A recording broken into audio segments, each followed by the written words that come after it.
So while I was shopping the other day, I came across these really cute little notepad sets, and I just thought how great they'd be for gifts. So I got back to the office and I pulled a few little matching pieces of paper, and I decided to give it a go myself. When I made them, I was so pleased with the results. So can you see I've made a little set of 3 that match the colour of the main paper, and I just wanted to show you how easy they are to make yourself, because they make such great little gifts. So as you can see, I've chosen 3 papers that complement each other, all from the main pattern, and all I did was take the paper, cut it down to size. So these ones are just an A4 sheet of paper cut to 14.5 centimetres, and then I took some plain paper and done exactly the same. So I'm going to show you how I made them into a book. All you need is a long arm stapler. It's as easy as that. You can pick one up on Amazon and away to go. So first of all you need to do is fold your paper, get a really nice sharp crease on it.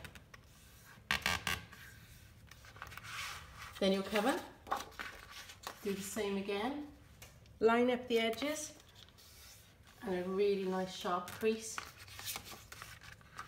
What you need to do then is slot the paper inside the cover, turn it over, make sure all the edges match up, and then take your long arm stapler. This is the trickiest bit, because you need to line the stapler up with the crease of the pad.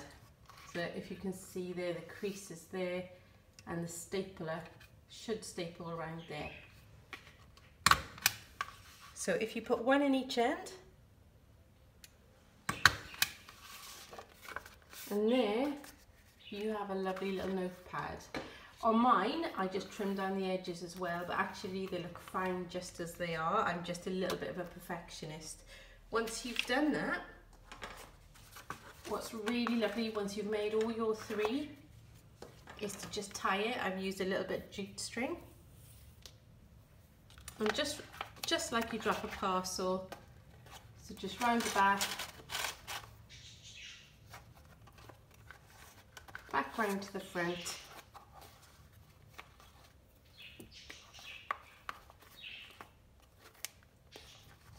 and tie a little bow.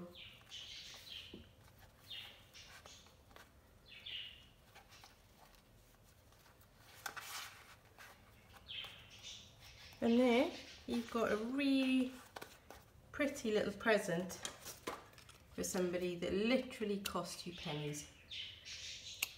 Why not have a go yourself?